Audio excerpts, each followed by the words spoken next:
You said the wrong name in a meeting. Everyone paused. And before your brain even finished processing the mistake, your face was already on fire. You didn't choose that. Nobody does. And the real reason your face turns red has almost nothing to do with feeling embarrassed. Blushing starts in your sympathetic nervous system, the same network that spikes your heart rate before a car swerves into your lane. It dilates the veins just under the skin of your face, neck, and ears. Blood rushes in.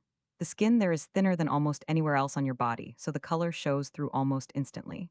You can't will it away. You can't think your way out of it. That's the part that should bother you more than it does. This is one of the only human responses your conscious mind has zero access to. So why would evolution build a reflex you can't control, in the one place everyone can see it? Charles Darwin spent an entire chapter of the expression of the emotions in man and animals trying to answer that question, and he never fully cracked it. More than a century later, psychologist Ray Crozier at the University of East Anglia picked the thread back up. Crozier's research found that blushing isn't primarily tied to shame at all.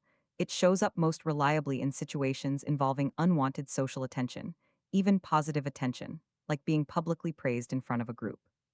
Researchers Corine Dijk and Jong in the Netherlands took it further, finding that blush intensity correlates with how much a person fears being judged, not with how badly they actually messed up.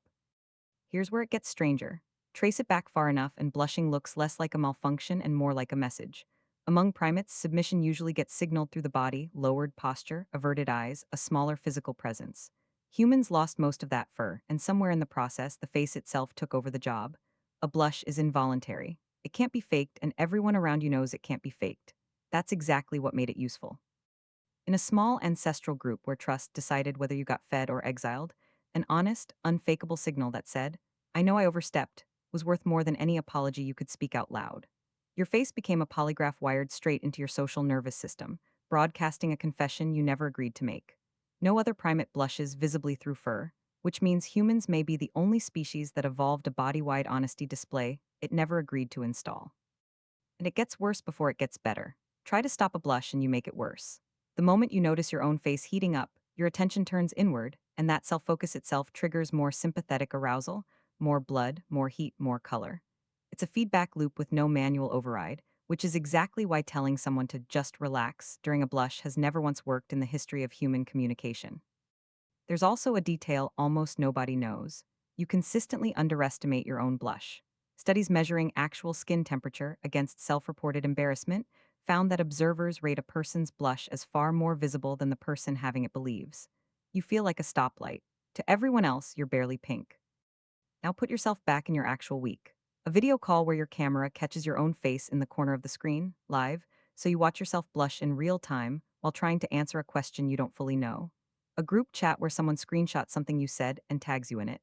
A presentation where you stumble on a slide and feel the heat rising before you've even finished the sentence.